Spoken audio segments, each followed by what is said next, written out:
നമസ്കാരം. തത്വമയിയുടെ തത്സമയ തെരഞ്ഞെടുപ്പ് പരിപാടിയിലേക്ക് സ്വാഗതം. 18ാം ലോക്സഭയുടെ വിധി നിർണ്ണയിക്കുന്ന കണക്കുകളാണ് ഇപ്പോൾ പുറത്തു വന്നുകൊണ്ടിരിക്കുന്നത്.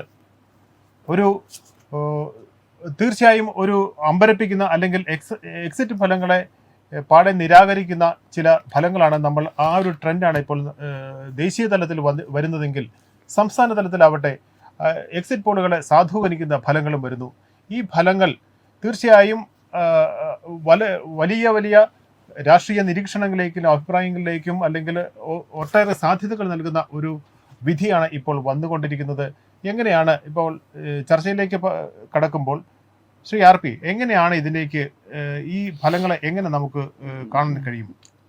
ഇത് ശരിക്കും പറഞ്ഞു കഴിഞ്ഞാൽ പ്രതിപക്ഷ മുന്നണിയെ സംബന്ധിച്ചും ഭരണ കക്ഷിയായ BJP NDA സഖ്യത്തെ സംബന്ധിച്ചും ഞെട്ടിക്കുന്ന ഒരു വിധി തന്നെയാണ് എല്ലാ അർത്ഥത്തിലും. ഒരുപക്ഷെ നേരത്തെ സിജു പറഞ്ഞതുപോലെ എക്സിറ്റ് പോൾ ഫലങ്ങളെയൊക്കെ പാടെ നിരാകരിക്കുന്ന ഒരു ട്രെൻഡ് ഉണ്ടായിട്ടുണ്ട്. ഇപ്പോൾ ഇതിനൊക്കെ കാരണം പലപ്പോഴും നമുക്കൊന്നും കാണാൻ പറ്റാത്ത അടിയൊഴുക്കുകൾ പല സ്ഥലങ്ങളിൽ പല രീതിയിൽ പല ദിശകളിൽ ഉള്ളതുകൊണ്ട് തന്നെയാണ്. അത് കൃത്യമായി കണ്ടെത്താനോ അല്ലെങ്കിൽ അത് മനസ്സിലാക്കാനോ രാഷ്ട്രീയ പ്രസ്ഥാനങ്ങൾക്കും നമ്മൾ മാധ്യമപ്രവർത്തകർക്കും ഒന്നും സാധിക്കുന്നില്ല. അതിനപ്പുറമുള്ള ചില അടിയൊഴുക്കുകളുണ്ട്. ആ അടിയൊഴുക്കുകൾ ഒരുപക്ഷെ ജാതീയമായതാവാം, ഒരുപക്ഷെ നിൽക്കുന്ന സ്ഥാനാർത്ഥിക്കെതിരെയുള്ള ജനവികാരമാകാം, അല്ലെങ്കിൽ സംസ്ഥാന ഭരണത്തിനെതിരെയുള്ള ജനവികാരമാകാം. അങ്ങനെയൊക്കെയുള്ള പല ഘടകങ്ങളുണ്ട്. അപ്പോൾ ഇതെല്ലാം കൃത്യമായിട്ട് 543 മണ്ഡലങ്ങളിലും കൃത്യമായി മനസ്സിലാക്കാൻ എല്ലാവർക്കും പറ്റിയെന്ന് വരില്ല. അത് വളരെ അതിൻ്റെ ഒരു കൃത്യമായ പ്രതിഫലനമാണ് ഈ കാണുന്നതെന്നാണ് എനിക്ക് തോന്നുന്നത്. പിന്നെ ഒരു പ്രധാന കാര്യം, 2 വർഷം 2 ടേം അധികാരത്തിലിരുന്ന ഒരു സർക്കാരിനെ കുറിച്ചാണ് നമ്മൾ സംസാരിക്കുന്നത്. 2 ടേം അധികാരത്തിൽ ഇരുന്ന് 3ാമത്തെ ടേമിന് വേണ്ടി ജനവിധി തേടുന്ന ഒരു പാർട്ടിയെയും അല്ലെങ്കിൽ ഒരു മുന്നണിയെക്കുറിച്ചാണ് നമ്മൾ സംസാരിക്കുന്നത്. അത് വളരെ അപൂർവമാണ് 3ാം പ്രാവശ്യം അധികാരത്തിൽ കയറുക എന്നുള്ളത്. അപ്പോൾ അത് ഇവിടെ സംഭവിക്കുന്നുണ്ട്. പക്ഷേ തീരെ കുറഞ്ഞ ഭൂരിപക്ഷത്തിൽ ഘടകകക്ഷികളുടെ സഹായത്തോടു കൂടി മാത്രം അധികാരത്തിലെത്തുന്ന അവസ്ഥയിലേക്ക് BJP എത്തിയിരിക്കുന്നു എന്നുള്ളതാണ് ഈ തെരഞ്ഞെടുപ്പിൻ്റെ ഒരു ഒറ്റ വാചകത്തിൽ പറയാവുന്ന ഒരു ഉള്ളടക്കം അല്ലെങ്കിൽ അതിൻ്റെ റിസൾട്ട് എന്നാണ് എനിക്ക് തോന്നുന്നത്. NDAയുടെ ഈ തിരിച്ചടിക്ക് ഇടയിലും കേരളത്തിലെ അക്കൗണ്ട് തുറന്നത് വലിയ ഒരു ചരിത്രപരം എന്ന് വെച്ച് കഴിഞ്ഞാൽ ഒരുപക്ഷെ BJP എക്കാലത്തും ആഗ്രഹിച്ചിരുന്ന കാത്തിരുന്ന വിജയമാണ്. പണ്ട് PC തോമസിൻ്റെ ഒരു വിജയം ഉണ്ടായിരുന്നു. അത് സാങ്കേതികമായി NDA എന്നുള്ള അർത്ഥത്തിൽ നമുക്ക് എടുക്കാവുന്ന വിജയമാണ്. പക്ഷെ BJPയുടെ ഒരു സ്ഥാനാർത്ഥി താമര ചിഹ്നത്തിൽ, അതും വളരെ കൺവിൻസിംഗ് ആയ ഭൂരിപക്ഷത്തിൽ, തൃശ്ശൂർ പോലെ സംസ്ഥാനത്തിൻ്റെ സാംസ്കാരിക നഗരത്തിൽ നിന്ന് വിജയിക്കുക എന്ന് പറയുന്നത്, അദ്ദേഹം തൃശ്ശൂർക്കാരനും അല്ല, അദ്ദേഹം തിരുവനന്തപുരത്തു നിന്ന് പോയി, കൊല്ലം സ്വദേശിയാണ്, തിരുവനന്തപുരത്തു നിന്ന് പോയി മത്സരിച്ച ആളാണ്. പക്ഷേ അപ്പോൾ അദ്ദേഹത്തിൻ്റെ വളരെ വളരെ കൺവിൻസിംഗ് ആയ വിജയമാണ്. താമര ചിഹ്നത്തിൽ അദ്ദേഹം വിജയിക്കുകയാണ്.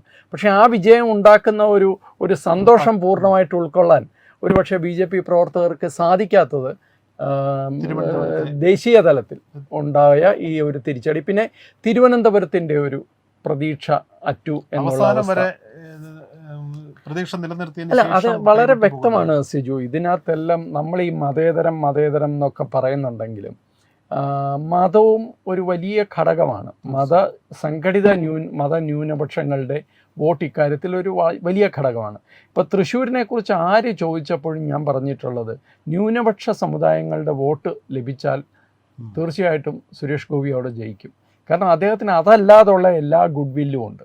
പക്ഷേ അവരും അദ്ദേഹത്തെ അവർ ഇതോടെ സ്വീകരിച്ചു എന്നുള്ളതാണ് ഇതിൽ നിന്ന് നമ്മൾ മനസ്സിലാക്കുന്നത്. തിരുവനന്തപുരത്ത് നിങ്ങൾ നോക്കൂ, നേമം പോലെയുള്ള സ്ഥലങ്ങളിലൊക്കെ വോട്ടെണ്ണൽ നടന്നപ്പോഴാണ് RC വളരെ മുമ്പിലായിരുന്നു. അപ്പോൾ RC ജയിച്ചു എന്നൊരു പ്രതീതി വന്നു, ആഘോഷം പോലും ഉണ്ടായി. പക്ഷേ അപ്പോഴും നമ്മൾ കാത്തിരുന്നത് ഈ പറയുന്ന തീരദേശ മേഖലയിലെ വോട്ടാണ്. എന്നോട് കഴിഞ്ഞ ദിവസം ഒരാൾ പറഞ്ഞു, തീരദേശ മേഖലയിലെ വോട്ടൊന്നും അല്ല ഇവിടെ വിജയം നിർണ്ണയിക്കുന്നതെന്ന്. ശരിയായിരിക്കും. പക്ഷേ തീരദേശ മേഖലയിലെ വോട്ടുകൾ, സംഘടിത വോട്ടുകൾ ഒരു വലിയ ഘടകമാണ്. അത് നമ്മൾ മനസ്സിലാക്കാതെ പോയിട്ട് കാര്യമില്ല. ഇതൊരു യാഥാർത്ഥ്യമാണ്. അല്ലെങ്കിൽ ആ രണ്ട് മണ്ഡലങ്ങളിലും കിട്ടുന്ന വോട്ടിനെ ഓവർകം ചെയ്യാവുന്ന രീതിയിലുള്ള പോളിംഗ് ഇപ്പുറത്തുണ്ടാവണം. അതായത് എങ്കിലും ആ പ്രശ്നം അങ്ങനെ തന്നെ നിൽക്കുകയാണ്. BJP വിജയിക്കരുത്, അല്ലെ? അങ്ങനെ ഒരു കൺസോളിഡേഷൻ ആ രാഷ്ട്രീയമായ കൺസോളിഡേഷൻ എക്കാലത്തും ഉണ്ടായിരുന്നു. ആ കൺസോളിഡേഷനെ നേരിട്ടുകൊണ്ട് തന്നെയാണ് BJP ഇത്രയും കാലം മുമ്പോട്ട് വന്നത്. എനിക്ക് അതിനകത്ത്, കാരണം ഇപ്രാവശ്യം നിങ്ങൾ നോക്കിക്കോളൂ, ഇപ്പോൾ നമ്മൾ തൃശ്ശൂരിൻ്റെയും തിരുവനന്തപുരത്തിൻ്റെയും കാര്യം പറയുന്നുണ്ട്, നമ്മൾ ആറ്റിങ്ങലിൻ്റെ കാര്യം പറയുന്നില്ല. ആറ്റിങ്ങലിൽ വളരെ ശക്തമായ ത്രികോണ മത്സരമാണ് നടക്കുന്നത്. അല്ലാതെ നമ്മുടെ മലയാള മാധ്യമങ്ങളൊക്കെ പറയുന്ന പോലെ UDF LDF മത്സരമല്ല. ശരിയാണ്, ലീഡ് നല്ല മാറുമ്പോൾ ഇവർ രണ്ടുപേരും അങ്ങോട്ടും ഇങ്ങോട്ടും പോകുന്നുണ്ട്. പക്ഷേ ത്രികോണ മത്സരമാണ് നടക്കുന്നത്, ശക്തമായ ത്രികോണ മത്സരമാണ്. ഇപ്പോൾ തന്നെ ഞാൻ മനസ്സിലാക്കുന്നതനുസരിച്ച് സുരേഷ് ഗോപിയുടെ വിജയം ഔദ്യോഗികമായി പ്രഖ്യാപിച്ചിരിക്കുന്നു. ഗ്രേറ്റ്. അദ്ദേഹം അപ്പോൾ അത് നമ്മൾ അതെ ലൈവായിട്ട് നമുക്കത് കാണാൻ സാധിക്കുന്നുണ്ട്. തൃശ്ശൂരിൽ സുരേഷ് ഗോപി വിജയിച്ചിരിക്കുന്നു, ഔദ്യോഗിക പ്രഖ്യാപനം വന്നു എന്നാണ് നമ്മൾ മനസ്സിലാക്കുന്നത്. 294 സീറ്റോടുകൂടി NDAയും 232 സീറ്റോടുകൂടി ഇന്ത്യ അലയൻസും അതേപോലെ 17 സീറ്റോടുകൂടി മറ്റുള്ളവരും ഇപ്പോൾ ലീഡ് ചെയ്യുന്നു എന്നാണ്. ലീഡും ജയവും എല്ലാം കൂടെ ചേർത്തുള്ള കണക്കാണിത്. 543 ഇല്ലേ, 543 സീറ്റുകളിൽ ലീഡും ജയവും കൂടി ചേർന്ന കണക്കാണ് 294, 232, 17. അപ്പോൾ ഇത് വളരെ വ്യക്തമാണ്. ഞാൻ ഈ പറഞ്ഞതുപോലെ RCയുടെ ഈ ജയം എന്ന് പറയുന്നത് ഈ ഒരു കാരണം കൊണ്ടാണെങ്കിൽ ആറ്റിങ്ങിലാണ് നമ്മൾ സംസാരിച്ചുകൊണ്ടിരുന്നത്. വി മുരളീധരൻ, ഞാനിപ്പോൾ മനസ്സിലാക്കുന്നതനുസരിച്ച് അദ്ദേഹത്തിന് 2,75,000 വോട്ട് ലഭിച്ചിട്ടുണ്ട്. അപ്പോൾ അതൊരു ചെറിയ കാര്യമല്ല, ഈ രണ്ട് മുന്നണികളെയും എതിർത്തുകൊണ്ട്. അപ്പോൾ അങ്ങനെ BJPക്ക് ഈ ഇലക്ഷൻ കഴിയുമ്പോൾ ഇനിയിപ്പോൾ നാളെയോ മറ്റന്നാളോ ആയിട്ട് നമുക്ക് കണക്ക് ലഭിക്കും. വലിയ തോതിൽ ഒരു വോട്ട് ശതമാന വർധനവുണ്ടാകും. തൃശ്ശൂരിലെ ഈ വിജയം അതൊരു പുതിയ അധ്യായം കേരളത്തിൻ്റെ രാഷ്ട്രീയത്തിൽ എഴുതി ചേർക്കുമെന്ന് തന്നെയാണ് എനിക്ക് തോന്നുന്നത്. കാരണം വളരെ കൺവിൻസിംഗ് ആയ വിജയമാണ്, അല്ലാതെ 1000 വോട്ടിനോ 2000 വോട്ടിനോ അല്ല, കൺവിൻസിംഗ് ആയ വിജയമാണ്. അതും തൃശ്ശൂർ പോലെയുള്ള സാംസ്കാരിക നഗരിയിലാണ് അദ്ദേഹം ജയിച്ചിരിക്കുന്നത്. അദ്ദേഹം ജയിച്ചതിൻ്റെ ഒരു പാറ്റേൺ നമുക്ക് പരിശോധിക്കുകയാണെങ്കിൽ ആ മണ്ഡലത്തെ അദ്ദേഹം വർഷങ്ങളായി പിന്തുടരുകയും അതേപോലെ തന്നെ അവിടുത്തെ ഓരോ പ്രശ്നങ്ങളിലും അദ്ദേഹം ഇടപെടുകയും ചെയ്തിട്ടുണ്ട്. എനിക്ക് തോന്നുന്നില്ല അദ്ദേഹത്തിന് രാഷ്ട്രീയപരമായിട്ടുള്ള എതിർപ്പുകളല്ലാതെ മറ്റൊരു നെഗറ്റീവ് വോട്ടും അദ്ദേഹത്തിന്. അതെ, അതിനകത്ത് 2 ഘടകങ്ങളുണ്ട് സിജു. എനിക്ക് തോന്നുന്ന കാര്യം ഞാൻ പറയാം. ഇപ്പം ഇങ്ങനെ മണ്ഡലത്തിൽ കൃത്യമായി ഫോളോ അപ്പ് ചെയ്യുകയും മണ്ഡലത്തിലെ വിഷയങ്ങളിൽ ഇടപെടുകയും ചെയ്യുന്ന പല സ്ഥാനാർത്ഥികളും തോറ്റിട്ടുണ്ട്, ചിലരൊക്കെ ജയിച്ചിട്ടുണ്ട്. അപ്പോൾ അത് മാത്രമല്ല, ഇതിനകത്ത് എനിക്ക് തോന്നുന്ന 2 കാര്യങ്ങൾ. ഒന്ന്, സുരേഷ് ഗോപിയെ വെറും ഒരു രാഷ്ട്രീയക്കാരനായി 24/7 രാഷ്ട്രീയക്കാരനായി ആരും കാണുന്നില്ല. അദ്ദേഹം അതല്ല. അദ്ദേഹത്തിൻ്റെ മേഖലകളും മറ്റു പല മേഖലകളിലും അദ്ദേഹമുണ്ട്. ചാരിറ്റി പ്രവർത്തനം ഉൾപ്പെടെയുള്ള കാര്യങ്ങളിൽ അദ്ദേഹമുണ്ട്. ഇതിനും അപ്പുറം അദ്ദേഹത്തിന് ഒരു ജെനുവിനിറ്റി ഉണ്ട്, ഒരു നിഷ്കളങ്കതയുണ്ട്. ചിലപ്പോൾ അദ്ദേഹം എന്തെങ്കിലുമൊക്കെ പറയുന്നത് ഉടനെ അത് വിവാദമാക്കുകയും അദ്ദേഹത്തിൻ്റെ പ്രവർത്തികൾ വിവാദമാക്കുകയും ഒക്കെ ചെയ്യാൻ ശ്രമിക്കുമ്പോഴും എനിക്ക് തോന്നിയ ഒരു കാര്യം, അദ്ദേഹത്തിൻ്റെ ഇതിനൊക്കെ അപ്പുറമുള്ള അദ്ദേഹത്തിൻ്റെ ഒരു നിഷ്കളങ്ക ഭാവമുണ്ട്. അത് ജനങ്ങൾക്ക് വലിയ തോതിൽ അദ്ദേഹത്തെ വളരെ മോശമായ ചില ആരോപണങ്ങളിലൊക്കെ കൊടുക്കുകയും അദ്ദേഹത്തിനെതിരെ കേസെടുക്കുകയും ഒക്കെ ചെയ്ത് വളരെ മോശമായിട്ടാണ് അദ്ദേഹത്തെ ട്രീറ്റ് ചെയ്തത്. പക്ഷേ അതൊക്കെ ജനങ്ങൾക്ക് അത് മനസ്സിലാവുകയും അത് അദ്ദേഹത്തിന് ഒരു പക്ഷേ ഗുണകരമാവുകയും ചെയ്തു എന്നാണ് നമ്മളിത് കാണേണ്ടത്. അതുകൊണ്ട് ഇതൊരു രാഷ്ട്രീയത്തിനപ്പുറം അദ്ദേഹത്തിൻ്റെ ജെന്യുവിനിറ്റി ജനങ്ങൾക്ക് വലിയതായിട്ട് ഇഷ്ടപ്പെട്ടിട്ടുണ്ട്. പിന്നെ ഈ പറയുന്ന പ്രവർത്തനം, നല്ല രീതിയിൽ അവിടെ പ്രവർത്തനം നടന്നിട്ടുണ്ട്, രാഷ്ട്രീയ പ്രവർത്തനം, തെരഞ്ഞെടുപ്പ് പ്രവർത്തനം നടന്നിട്ടുണ്ട്. അതിൻ്റെയും കൂടി ഫലമാവുമ്പോൾ ഇതെല്ലാം കൂടെ ചേരുമ്പോഴാണ് എന്തായാലും ഒരു ചരിത്ര വിജയം എന്നുള്ള അർത്ഥത്തിൽ അതിനെ കാണാൻ സാധിക്കും. ഇപ്പോൾ അക്കൗണ്ട് തുറന്ന NDA സ്ഥാനാർത്ഥിക്കൊപ്പം തന്നെ ഇവിടെ ഒരിക്കലും അക്കൗണ്ട് തുറക്കില്ല എന്ന് പറഞ്ഞിടത്ത് BJP അക്കൗണ്ട് തുറന്നിരിക്കുന്നു. അതെ അതെ. ഒപ്പം തന്നെ കനൽ അണയില്ല എന്ന് പറയുന്നിടത്ത് കനലുകൾ അണഞ്ഞു തുടങ്ങുകയും ചെയ്തിരിക്കുന്നു. ഒരു സീറ്റ് ഇതിപ്പോ 2 സീറ്റ് കിട്ടിയാൽ പോലും CPM-ന് ഇതിനപ്പുറം ഒരു തിരിച്ചടിയുണ്ടോ? തീർച്ചയായും ഇത് എന്തൊരു തിരിച്ചടിയായത്. അതായത് ഭരണത്തിൽ ഇരിക്കുകയാണ്, ഭരണ തുടർച്ചയിൽ 2ാം ഘട്ടത്തിൽ ഭരണം നടക്കുകയാണ്. അതിൻ്റെ നടുഭാഗത്തെത്തുന്ന വരുമ്പോഴുള്ള ഒരു തെരഞ്ഞെടുപ്പാണിത്. ആ തെരഞ്ഞെടുപ്പിൽ ഇത്രയും ശക്തമായ ഇത് CPM-നെതിരായിട്ടുള്ള വോട്ടുകൾ കൺസോളിഡേറ്റ് ചെയ്തുകൊണ്ട് മാത്രം ഉണ്ടായ പരാജയമല്ല, CPM-നകത്തുള്ള അണികളുടെയും കൂടി വികാരം ഇതിനകത്തുണ്ടെന്നാണ് എനിക്ക് തോന്നുന്നത്. അങ്ങനെ തന്നെയാണ്. കാരണം ഭരണവിരുദ്ധ വികാരം എന്നുള്ളത് നിലനിൽക്കെ ഒപ്പം തന്നെ രാഷ്ട്രീയമായ അവരുടെ ചില നിലപാടുകളുടെയും അവരുടെ ചില എന്താ പറയുക പിണറായി വിരുദ്ധ വികാരം തന്നെ പിണറായി വിരുദ്ധ വികാരമാണ്. അതിനകത്ത് യാതൊരു സംശയവും. അത് ആ പാർട്ടിക്കുള്ളിൽ തന്നെ ഇനിയുള്ള ദിവസങ്ങളിൽ വലിയ വിഷയമായിട്ട് വരും. ഇപ്പോൾ ഞാൻ ഒരു ഇടതുപക്ഷ അനുഭാവിയായ ഒരു സുഹൃത്തിൻ്റെ പോസ്റ്റ് കാണുകയായിരുന്നു. അദ്ദേഹം എഴുതിയിരിക്കുന്നത് നേർത്ത ചോദ്യങ്ങൾ പോലും ഉണ്ടാകുമെന്ന പ്രതീക്ഷ പോലും എനിക്കില്ല എന്നാണ് അദ്ദേഹം എഴുതിയിരിക്കുന്നത്. അത്ര നിരാശ പാർട്ടിക്കുള്ളിലെ ആൾക്കാർക്ക്, അതായത് സഖാക്കന്മാർക്കുണ്ടായിട്ടുണ്ട് ഇപ്പോഴത്തെ ഈ ഭരണ സംവിധാനത്തിൽ. അപ്പോൾ അതിൻ്റെയും കൂടി പ്രതിഫലനമാണ്. കാരണം ഒരു 4-5 സീറ്റ് ഇപ്പോൾ എന്ത് പറഞ്ഞാലും ഈ 20 മണ്ഡലങ്ങളിൽ 20 മണ്ഡലങ്ങളിൽ എന്തായാലും UDF മേൽക്കോയ്മ ഉണ്ടാകും എന്നുള്ളത് എല്ലാവർക്കും അറിയാവുന്ന കാര്യമാണ്, രാഷ്ട്രീയം അറിയാവുന്ന കാര്യം. 1-2 സീറ്റ് BJPക്ക് പോകുമായിരിക്കും, അതിനപ്പുറം ബാക്കി UDF ആയിരിക്കുമെന്ന് തന്നെ. പക്ഷേ ഒരു 4-5 സീറ്റ് കിട്ടിയിരുന്നെങ്കിൽ ഇവർക്ക് പറഞ്ഞു നിൽക്കാമായിരുന്നു. കാരണം കഴിഞ്ഞ പ്രാവശ്യത്തെ ഒറ്റ സീറ്റേ ഉള്ളൂ. ആ ഒറ്റ സീറ്റ് ഇപ്രാവശ്യം പോവുകയും ചെയ്തു. അത് ശ്രദ്ധിക്കണം. ആ ഒരൊറ്റ സീറ്റ് ആലപ്പുഴ ഇപ്രാവശ്യം നഷ്ടപ്പെടുകയും ചെയ്തു. നമ്മൾ ദേശീയ രാഷ്ട്രീയത്തിലേക്ക് വന്നു കഴിഞ്ഞാൽ ഏറ്റവും കൂടുതൽ BJPക്ക് പിന്തുണ കിട്ടും എന്ന് കരുതിയിരുന്ന പല സംസ്ഥാനങ്ങളിലും തിരിച്ചടിയാണ് ഉണ്ടാകുന്നത്.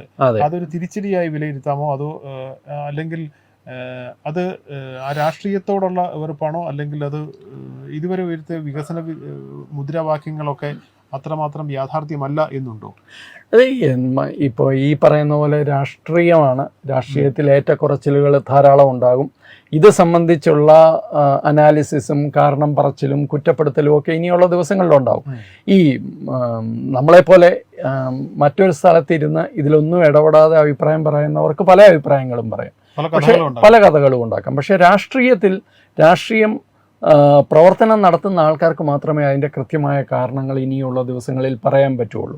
അത് BJPയെ സംബന്ധിച്ചിടത്തോളം BJPക്ക് അതിന് വളരെ കൃത്യമായ ഒരു സംവിധാനമുണ്ട്. ഒരു കാലത്ത് നമ്മുടെ കേരളത്തിലെ ഇടതുപക്ഷത്തിന് CPMന് അങ്ങനെ ഒരു സംവിധാനം ഉണ്ടായിരുന്നു. അവർക്കറിയാമായിരുന്നു ഓരോ ബൂത്തിലും എത്ര വോട്ട് കിട്ടുമെന്ന്. ഇപ്പോൾ ആ ഒരു പബ്ലിക് കണക്റ്റ് ഒക്കെ പോയതുകൊണ്ടാണ്. പക്ഷേ BJPക്ക് കൃത്യമായിട്ട് തന്നെ ഇങ്ങനെ ഒരു പബ്ലിക് കണക്റ്റ് ഉണ്ട്, എന്താണ് കാരണമെന്ന് കണ്ടുപിടിക്കാൻ പറ്റും. പക്ഷേ ചില കാരണങ്ങൾ അവർക്കും അറിയാമായിരുന്നു എന്നാണ് എനിക്ക് തോന്നുന്നത്. ഒന്ന് UP ആണ് ഏറ്റവും വലിയ തിരിച്ചടി എന്ന് പറയാവുന്ന ഒരു സംസ്ഥാനം. അപ്പോൾ UPയിൽ തന്നെ BSPയുടെ അവസ്ഥ ഇപ്പോൾ കാണുമ്പോൾ അറിയാം. മായാവതി രംഗത്തില്ല. മറ്റേത് മായാവതി രംഗത്തുണ്ടായിരുന്നു, മായാവതിയിലൂടെ വോട്ട് സ്പ്ലിറ്റ് ആവുമായിരുന്നു. മായാവതി രംഗത്തില്ല. മായാവതി രംഗത്തില്ലാത്ത ആ പിന്നോക്കക്കാരുടെ വോട്ട്, മായാവതിക്ക് കിട്ടേണ്ട വോട്ട് ഈ പ്രാവശ്യം ആർക്ക് പോയി എന്ന് നോക്കിയാൽ അവിടെ ഉത്തരവുണ്ട് ഈ റിസൾട്ടിൻ്റെ. അത് BJPക്ക് കിട്ടിയിട്ടില്ല. അത് നേരെ പോയിരിക്കുന്നത് അഖിലേഷ് യാദവിനാണ്, സമാജ്വാദി പാർട്ടിക്കാണ്. അപ്പോൾ അതാണ് ഇതിനകത്തെ പ്രധാന ഒരു കാര്യം. അപ്പോൾ തീർച്ചയായിട്ടും BSP വോട്ടുകൾ അതുപോലെ തന്നെ പ്രധാനമാണ് ന്യൂനപക്ഷ കൺസോളിഡേഷനും. അത് പ്രത്യേകം എടുത്തു പറയേണ്ട ഒരു വിഷയമാണ്. അപ്പോൾ ഈ പിന്നോക്ക വോട്ടുകൾ BSP നിഷ്ക്രിയമായപ്പോൾ ഈ വോട്ടുകൾ തങ്ങൾക്ക് ലഭിക്കാൻ BJP ശ്രമം നടത്തിയിട്ടുണ്ടാവണം. പക്ഷേ ആ ശ്രമങ്ങൾ വിജയം കണ്ടെത്തിയില്ല എന്നുള്ളതാണ് നമ്മൾ മനസ്സിലാക്കേണ്ടത്. മറുവശത്ത് ന്യൂനപക്ഷ കൺസോളിഡേഷനാണ്. അതിപ്പോൾ എല്ലായിടത്തും ഉണ്ടായിട്ടുണ്ട്. ദേശീയ തലത്തിൽ മുസ്ലിം ന്യൂനപക്ഷം സംഘടിതമായിട്ട് BJPക്കെതിരെ വോട്ട് ചെയ്തിട്ടുണ്ട് എന്ന് ഇനിയുള്ള ദിവസങ്ങളിൽ കണക്കുകളുടെ വിശദാംശങ്ങൾ പുറത്തു വരുമ്പോൾ കാണാൻ സാധിക്കും. അത് വ്യക്തമായിട്ട് നമുക്കിവിടെ ഇപ്പോൾ പറയാൻ പറ്റും. അല്ലെങ്കിൽ ഈ പറയുന്ന സംസ്ഥാനങ്ങളിലെല്ലാം തന്നെ ഇത്രയും വലിയ ഒരു തിരിച്ചടി അല്ലെങ്കിൽ കുറവ് BJP നേരിടില്ല. കഴിഞ്ഞ പ്രാവശ്യം അങ്ങനെ ആയിരുന്നില്ല, 2019 അങ്ങനെ ആയിരുന്നില്ല. പക്ഷേ ഇപ്രാവശ്യം അങ്ങനെ വളരെ സംഘടിതമായ ഒരു ഇതുണ്ടായിട്ടുണ്ട്. അല്ല, ഈ എല്ലാ രാഷ്ട്രീയ പ്രസ്ഥാനങ്ങൾക്കും സിജു ഒരു ബാങ്കർ സംസ്ഥാനങ്ങളുണ്ട്. ഒരു ബാങ്കാണത്. വോട്ട് ഇപ്പോൾ UDFനെ സംബന്ധിച്ചിടത്തോളം കേരളം വേണമെങ്കിൽ അങ്ങനെ എടുക്കാം. ഗുജറാത്ത് UP ഒക്കെ BJPയെ സംബന്ധിച്ചിടത്തോളം അങ്ങനെ എടുക്കാവുന്ന സംസ്ഥാനങ്ങളാണ്. അപ്പോൾ അവിടെ കുറവ് വരുമ്പോൾ സ്വാഭാവികമായിട്ട് ഇതിനകത്ത് എന്തോ കാര്യമായിട്ട് പ്രശ്നമുണ്ട്. അല്ല, അതിന്റെ വലിയ ഉദാഹരണം എന്ന് പറയുന്നത് ബംഗാളിൽ ഇപ്പോഴത്തെ ഫലം എന്ന് പറയുന്നത് ഇതിന്റെ കൃത്യമായ ഉത്തരം നൽകുന്നതാണ്. 42 സീറ്റിൽ അവർ ഏകദേശം 31 സീറ്റോളം തൃണമൂൽ കോൺഗ്രസ് ലീഡ് കൊണ്ടുപോയി. അതാണ് വളരെ കൃത്യമായ വളരെ കൃത്യമാണ്. അത് ഈ ഒരു പറയുന്ന ഇങ്ങനെ പല ഫാക്ടേഴ്സ് ഉണ്ട്. ഇപ്പം ഇങ്ങനെ പറയുമ്പോൾ നമ്മൾ വിശകലനം ചെയ്യേണ്ട പല ഫാക്ടേഴ്സ് ഉണ്ട്. ഇപ്പം അതേസമയത്ത് BJPക്ക് നേരത്തെ പറഞ്ഞതുപോലെ നമ്മൾ ശ്രദ്ധിക്കാത്ത ചില വിജയങ്ങളും ഉണ്ടായിട്ടുണ്ട്. ഒഡീഷ എത്ര വർഷത്തെ നിയമസഭാ തെരഞ്ഞെടുപ്പിൽ നവീൻ പട്നായിക്കിന്റെ ഭരണമാണ് അവിടെ അവസാനിക്കുന്നത് അല്ലേ? അതുപോലെ TDP യുടെ തിരിച്ചുവരവ്, TDP സഖ്യകക്ഷി എന്നുള്ള നിലയിലാണ് TDP യുടെ തിരിച്ചുവരവ്. അപ്പോൾ മറ്റേ YSR കോൺഗ്രസിനെ മാറ്റിക്കൊണ്ട് TDP യെ സഖ്യകക്ഷിയാക്കിയത് വളരെ കൃത്യമായ ഒരു നീക്കമായിരുന്നു. അപ്പോൾ ഇങ്ങനെ ചില തെറ്റുകൾ സംഭവിക്കും, ചില ശരികൾ സംഭവിക്കും. അൾട്ടിമേറ്റ്ലി ജനാധിപത്യമാണ് വിജയിക്കുന്നത്. അതിനകത്ത് യാതൊരു സംശയവുമില്ല. ഇപ്പോൾ ഇവർ ഈ പറയുന്ന EVM മെഷീനും VVPATും അല്ലെങ്കിൽ ഈ പറയുന്ന ഈ കഴിഞ്ഞ ദിവസം തെരഞ്ഞെടുപ്പ് കമ്മീഷൻ പറയാൻ പറ്റില്ല എന്ന് മാത്രമല്ല, ഏറ്റവും സമാധാനത്തോടു കൂടി നടന്ന തെരഞ്ഞെടുപ്പാണിത്. ബംഗാൾ ഉൾപ്പെടെയുള്ള ചില സ്ഥലങ്ങളിൽ ഉണ്ടായ അക്രമങ്ങൾ ഒഴിച്ചാൽ അക്രമങ്ങളുടെ കാര്യത്തിൽ, ബൂത്ത് ക്യാപ്ചറിൻ്റെ കാര്യത്തിൽ വളരെ വളരെ കുറവ് സംഭവിച്ചു എന്ന് തെരഞ്ഞെടുപ്പ് കമ്മീഷൻ തന്നെ പറഞ്ഞിട്ടുണ്ട്. അപ്പോൾ അത് ഈ NDA സർക്കാരിന് ആ ക്രെഡിറ്റ് കൊടുക്കണം. കാരണം വളരെ സമാധാനപരമായി ഇത്തരം ഒരു തെരഞ്ഞെടുപ്പ് കമ്മീഷനോടൊപ്പം ചേർന്ന് നിന്ന് ഭരണ സംവിധാനമാണല്ലോ അത് ചെയ്യുന്നത്. അത് ചെയ്യാൻ സാധിച്ചിട്ടുണ്ട്. പണ്ടൊന്നും ഇതായിരുന്നില്ല സ്ഥിതി. ഇപ്പോൾ ദേശീയ തലത്തിൽ കാണുന്ന ഒരു സീറ്റ് നില അല്ലെങ്കിൽ ഭൂരിപക്ഷ നില എന്ന് പറയുന്നത് 295 സീറ്റുകളിൽ NDA ലീഡ് നേടുമ്പോൾ 231 എന്നുള്ളതാണ് ഇന്ത്യ സഖ്യത്തിൻ്റെ. ഇങ്ങനെ ഒരു ഫലത്തിൻ്റെ എന്താണ് ഒരു ക്ലൈമാക്സ് എന്തായിരിക്കും എന്നുള്ളത്? ക്ലൈമാക്സ് ഞാനിപ്പോഴും വിശ്വസിക്കുന്നത് BJP, എൻ്റെ പ്രഡിക്ഷൻ ഇതാണ്, NDA ഭരണം നിലനിർത്തുമെന്നുള്ള കാര്യത്തിൽ യാതൊരു സംശയവുമില്ല. BJP അധികാരത്തിൽ വരും. BJPയുടെ പക്ഷേ സഖ്യകക്ഷികളുടെയും കൂടി സഹായത്തോടു കൂടിയാണ് BJP അധികാരത്തിൽ വരിക. ഇപ്പോൾ വാജ്പേയി സർക്കാരിൻ്റെ കാലത്തെ ഘടകകക്ഷികളെ വാജ്പേയി സർക്കാരിനെ മുൾമുനെ നിർത്തിയത് നമുക്കെല്ലാവർക്കും ഓർമ്മയുണ്ടാവും, പ്രത്യേകിച്ച് തമിഴ്നാട്ടിലെ ജയലളിതയൊക്കെ. അപ്പോൾ അതുപോലെ ഒരു സ്ഥിതി എന്തായാലും ഉണ്ടാവില്ല. കാരണം BJPക്ക് ഒറ്റയ്ക്ക് ഈ പറയുന്ന പോലെ 250 മുകളിൽ സീറ്റുകൾ ഉണ്ടാവണം. 240 മറ്റോ ആണ് ഞാൻ വിചാരിക്കുന്നത്. അതൊരു 250 പോകുമെന്നാണ്. അപ്പോൾ അങ്ങനെയാകുമ്പോൾ അത്ര മോശമല്ല സ്ഥിതി. പക്ഷേ ഘടകകക്ഷികളുടെയും കൂടെ സഹായമില്ലാതെ ഭരിക്കാൻ പറ്റാതെ വരുന്നു എന്നുള്ള അവസ്ഥ, അത് BJPയെ സംബന്ധിച്ചിടത്തോളം കഴിഞ്ഞ 10 വർഷം ആയിട്ട് BJP അനുഭവിക്കാത്ത ഒരു കാര്യമാണ്. അതൊരു വലിയ മാറ്റമാണ്. അതൊരു രാഷ്ട്രീയ അല്ലെങ്കിൽ ഇവിടുത്തെ വലിയ അസ്ഥിരതകൾ ഉണ്ടാകും എന്ന് പറയാൻ വയ്യ. പക്ഷേ എനിക്ക് തോന്നുന്നത് പല കാര്യങ്ങളിലും പുഷ് ചെയ്യാൻ, പല പോളിസി മാറ്റേഴ്സിലും പുഷ് ചെയ്യാൻ BJPക്ക് ചില തടസ്സങ്ങൾ ഉണ്ടായേക്കാം, ചിലരുടെയൊക്കെ എതിർപ്പുണ്ടായേക്കാം. മറ്റേത് എന്ത് എതിർപ്പുണ്ടായാലും ഇത് ഞങ്ങളുടെ പോളിസിയാണ്, നിങ്ങൾ നമ്മുടെ കൂടെ നിൽക്കുകയാണ്, നിങ്ങൾ കൂടെ നിൽക്കൂ എന്ന് പറഞ്ഞിട്ട് മുന്നോട്ട് പോകാൻ സാധിക്കുമായിരുന്നു. പക്ഷേ ഇപ്രാവശ്യം കുറച്ചുകൂടി കോഷ്യസ് ആവേണ്ടി വരും. പക്ഷേ എങ്കിലും നരേന്ദ്രമോദിയുടെ നേതൃത്വത്തിലാണ് ഭരണം നടക്കുന്നത്. അതുകൊണ്ട് തന്നെ അത്തരം കാര്യങ്ങളിൽ ഒരു പരിധിക്കപ്പുറത്തോട്ട് BJPക്ക് പുറമോട്ട് പോകേണ്ടി വരില്ല എന്നാണ് എൻ്റെ വിശ്വാസം. മാത്രമല്ല അതിനുള്ള മറ്റു ചില രാഷ്ട്രീയ നീക്കങ്ങൾ കൂടി നമ്മൾ ഇവിടെ കാണേണ്ടതായിട്ടുണ്ട്. പ്രത്യേകിച്ചും മഹാരാഷ്ട്രയിൽ നിന്നുള്ള ചില രാഷ്ട്രീയ നീക്കങ്ങൾ വളരെ സട്ടിലായിട്ടാണ് നടക്കുന്നതെങ്കിൽ പോലും ഈ ഉദ്ധവ് താക്കറെയുടെ നേതൃത്വത്തിലുള്ള ശിവസേന ഒരു പക്ഷേ NDAയിലേക്ക് ചേർന്നേക്കാം, ആ മന്ത്രിസഭയിൽ അംഗമായേക്കാം എന്നൊക്കെ ചില അത് പലരും പറയുന്നുണ്ട്. ശരിക്കും പറഞ്ഞു കഴിഞ്ഞാൽ എക്സിറ്റ് പോൾ വന്നപ്പോൾ തന്നെ ആൾക്കാർ പറഞ്ഞു 10 ദിവസം കൂടെ ഉദ്ധവ് താക്കറെ മാക്സിമം പ്രതിപക്ഷ മുന്നണിയിൽ ഉണ്ടാകുമെന്ന്. പക്ഷേ ഈ പുതിയ ചിത്രത്തിൽ ഉദ്ധവ് താക്കറെ എന്ത് തീരുമാനമെടുക്കുമെന്ന് നമുക്ക് പറയാൻ വയ്യ. പക്ഷേ എങ്കിലും ഉദ്ധവ് താക്കറെയുടെ രാഷ്ട്രീയമായ നിലനിൽപ്പ് അത് BJPയോടൊപ്പം നിൽക്കുന്നതിലാണ്. ഇപ്പോൾ നമ്മൾ തന്നെ കണ്ടു, ശരത് പവാർ ഉദ്ധവ് താക്കറെ മോശമായിട്ട് ചിത്രീകരിക്കുന്നു എന്നുള്ള രീതിയിലുള്ള വീഡിയോ ഒക്കെ കണ്ടു. അവിടെ പുറത്തു പോയി കാത്തു നിൽക്കുമെന്ന് പറയുന്ന ഒക്കെ അങ്ങനെ ഒരു വീഡിയോ ആണ്. അത് സത്യമാണോ എന്ന് നമുക്കറിയില്ല, എങ്കിലും അങ്ങനെ ഒരു വീഡിയോ ഒക്കെ ഉണ്ടായിരുന്നു. പക്ഷേ ഉദ്ധവ് താക്കറെയുടെ രാഷ്ട്രീയവും അദ്ദേഹത്തിൻ്റെ രാഷ്ട്രീയ പൈതൃകവും നിൽക്കുന്നത് BJP ഭാഗത്താണ്. അപ്പോൾ അദ്ദേഹം അത് തിരിച്ചു വരാൻ സാധ്യതയുണ്ട്. പക്ഷേ സിജു അത് പറയുമ്പോൾ എനിക്ക് JDUവിനെ കുറിച്ച് സംശയവുമുണ്ട്. അദ്ദേഹം ഇപ്പോൾ തന്നെ പ്രതിപക്ഷ മുന്നണിയുമായിട്ട് സംസാരം തുടങ്ങിയിട്ടുണ്ട്, അദ്ദേഹത്തിന്റെ ചർച്ച തുടങ്ങിയിട്ടുണ്ടെന്നുള്ള വാർത്തകൾ വരുന്നുണ്ട്.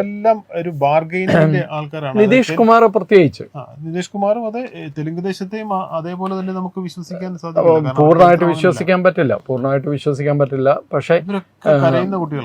പക്ഷേ തെലുങ്ക് ദേശത്തെ സംബന്ധിച്ചിടത്തോളം അദ്ദേഹത്തിന് സംസ്ഥാനത്ത് അധികാരം ലഭിച്ചു കഴിഞ്ഞു. അദ്ദേഹം ദേശീയ രാഷ്ട്രീയത്തിൽ ഒരു കിങ് മേക്കർ പോലെ ആവുന്നു എന്ന് പറയുമ്പോൾ അദ്ദേഹം കുറച്ചുകൂടെ ചിന്തിക്കും. അല്ലെങ്കിൽ അദ്ദേഹത്തിന് പ്രധാനമന്ത്രി സ്ഥാനം പോലെയുള്ള സ്ഥാനം മറ്റവർ ഓഫർ ചെയ്യണം. അല്ലെങ്കിൽ അദ്ദേഹം ഒരു പക്ഷേ കഴിഞ്ഞ കാലങ്ങളൊക്കെ ഒന്ന് ആലോചിച്ച് കഴിഞ്ഞ ഒരു 10-15 വർഷക്കാലം പുള്ളി അനുഭവിച്ചിരുന്ന ഏതൊക്കെ അവഗണനകളും ഭീകരമായ ഞാൻ അദ്ദേഹത്തിന്റെ രാഷ്ട്രീയത്തെയും രാഷ്ട്രീയത്തിലെ വളർച്ചയും വളരെ കൃത്യമായി വീക്ഷിച്ച ഒരാളാണ്.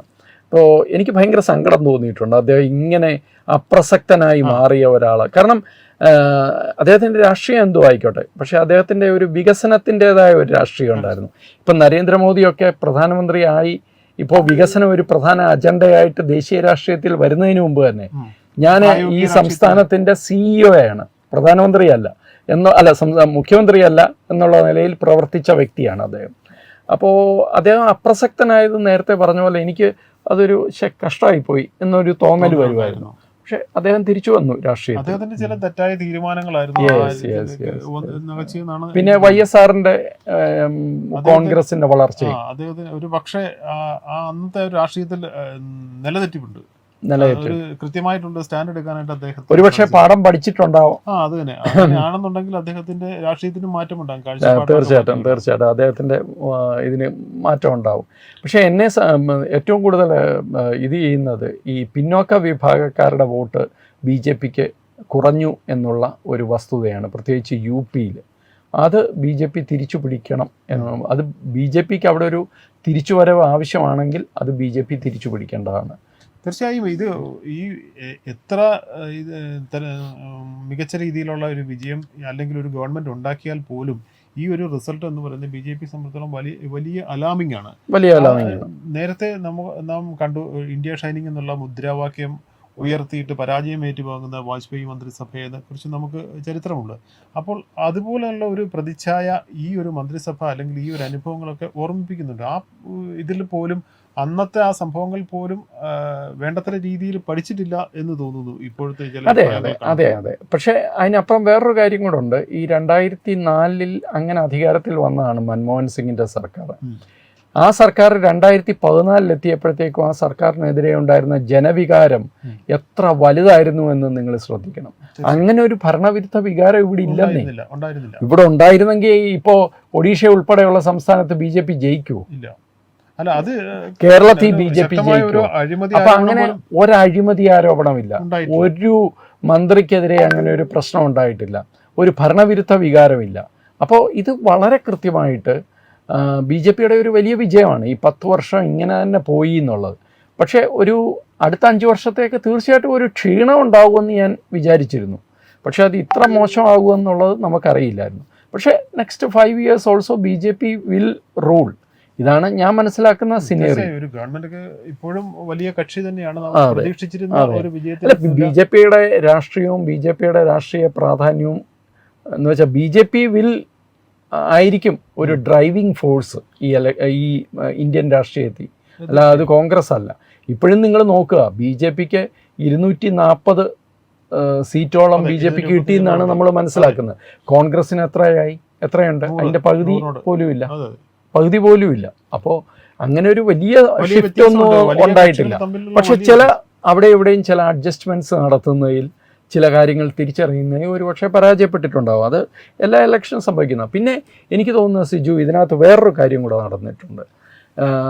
ഇന്ത്യ മുന്നണി ഈ പ്രാവശ്യം ഉയർത്തിയ വളരെ ശക്തമായ ചില മുദ്രാവാക്യങ്ങൾ, ചില വാഗ്ദാനങ്ങൾ, പൈസ കൊടുക്കുന്ന എന്താ ഖടാക്കട്ട് അങ്ങനെ എന്തോ ഒരു സംഭവം പറയുന്നത് ഒന്ന് കാസ്റ്റ് സെൻസസ് ആണ്.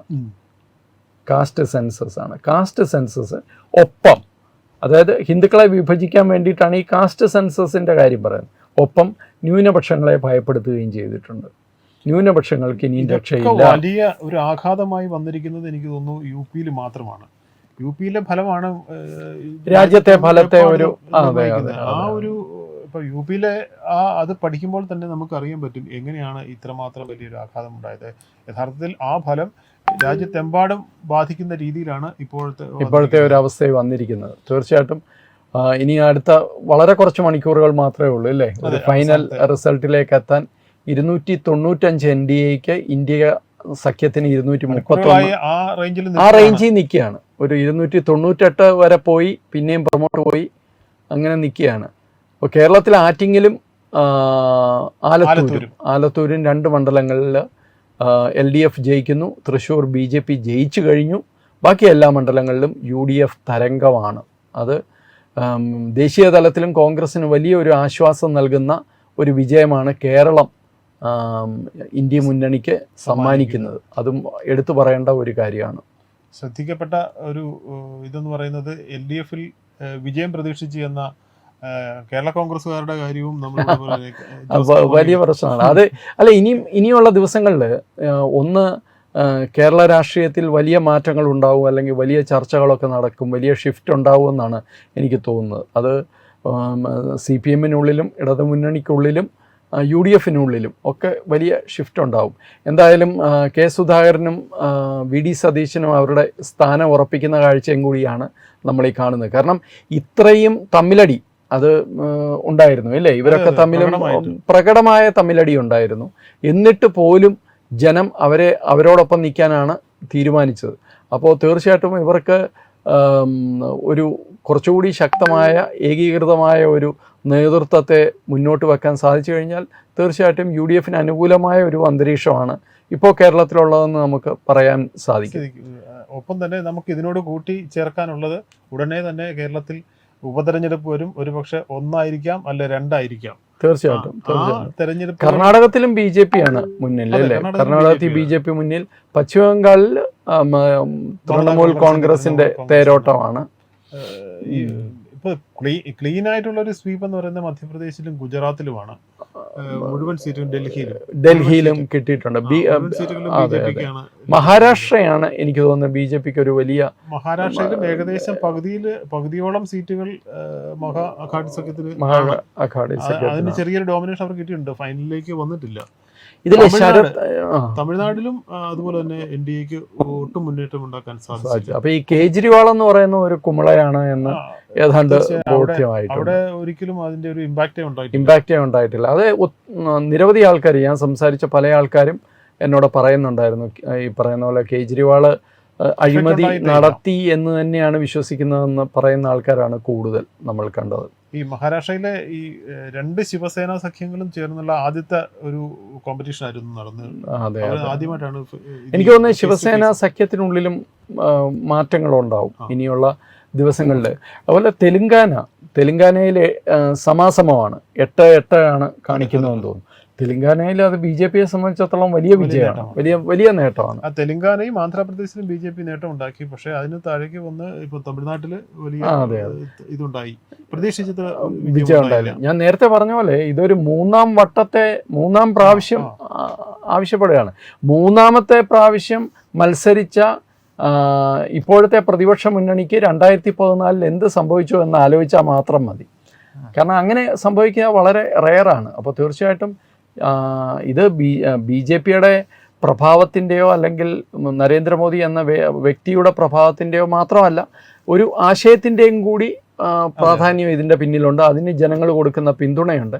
പക്ഷേ ചില പ്രശ്നങ്ങൾ അവിടെ ഇവിടെയും എപ്പോൾ വേണമെങ്കിലും ഈ BJPയുടെ തേരോട്ടത്തിന് വിഘാതമാകാം എന്ന് നേരത്തെ കൂട്ടി അത് മനസ്സിലാക്കാനും അത് മറികടക്കാനുമുള്ള രാഷ്ട്രീയ ഇതും കൂടി വേണം. അത് ചില സ്ഥലങ്ങളിൽ ഇല്ലാതെ പോയി എന്നുള്ള ഒരു സംശയം ഒരുപക്ഷെ ഉണ്ട്. ഉത്തർപ്രദേശിൽ ഏകദേശം 40-ലേറെ സീറ്റുകളില്ല, പകുതിയിലേറെ സീറ്റുകളിൽ സമാജ്വാദി പാർട്ടിയാണ്. അതൊരു വലിയ വ്യത്യാസമാണ്, വലിയ വ്യത്യാസം. അതാണ് എനിക്ക് തോന്നുന്നത് ഈ തെരഞ്ഞെടുപ്പിന്റെ ഗതി മാറ്റിയത് ഉത്തർപ്രദേശാണ്. തീർച്ചയായും അതാണ് ഞാൻ നേരത്തെ സൂചിപ്പിച്ചത്. അത് തന്നെയാണ് എന്താണ് UP-യിൽ സംഭവിച്ചത് എന്ന് പറഞ്ഞു കഴിഞ്ഞാൽ ദേശീയ രാഷ്ട്രീയത്തിൽ റിസൾട്ടിന്റെ ഉത്തരമായി എന്നുള്ളതാണ്. ഏതായാലും ഫലപ്രഖ്യാപനത്തിന്റെ അവസാന മണിക്കൂറുകളിലാണ് നാം. തീർച്ചയായും കുറച്ചുകൂടെ കഴിഞ്ഞു കഴിഞ്ഞാൽ ഇതിന്റെ ഒരു അവസാന നില നമുക്ക് അറിയാൻ സാധിക്കും. രാജ്യത്തിന്റെ ഭാഗതയെ നിർണ്ണയിക്കുന്ന നിർണായകമായ തെരഞ്ഞെടുപ്പിന്റെ അവസാന ഘട്ടത്തിലെത്തി നിൽക്കുന്നു. ഇനി ആരാണ്, കണക്കൂട്ടലുകളാണ്. ഒരു പക്ഷേ നമ്മൾ പ്രതീക്ഷിക്കുന്ന എക്സിറ്റ് പോളുകളെല്ലാം മാറ്റി വെച്ചുകൊണ്ട് ഇനി യാഥാർത്ഥ്യത്തിലേക്ക് വന്നിരിക്കുന്നു. ഈ ഒരു യാഥാർത്ഥ്യത്തിൽ നിന്നുകൊണ്ട് അടുത്ത 5 വർഷത്തേക്കുള്ള പദ്ധതികളും അല്ലെങ്കിൽ രാഷ്ട്രീയമായ നേതൃത്വം ആരാണ് ഏറ്റെടുക്കുന്നത് എന്ന് നമുക്ക് നേരിട്ട് തന്നെ കാണാനാകും. തീർച്ചയായിട്ടും ഈ കൂടുതൽ കഴിയുമ്പോൾ ഈ പറയുന്ന സീറ്റുകളുടെ എണ്ണം മാത്രമാണ് അറിയുക. പക്ഷേ മുന്നോട്ട് ഇനിയും രാഷ്ട്രീയ ചൂടിൻ്റെയും രാഷ്ട്രീയ ചർച്ചകളുടെയും ഒക്കെ ദിവസങ്ങളാണ് വരുന്നത്. അതിൻ്റെ ഏറ്റവും അവസാനത്തെ വിവരങ്ങളുമായി ഞങ്ങൾ വീണ്ടും നിങ്ങളുടെ മുമ്പിലെത്തും. നമസ്കാരം. നമസ്കാരം.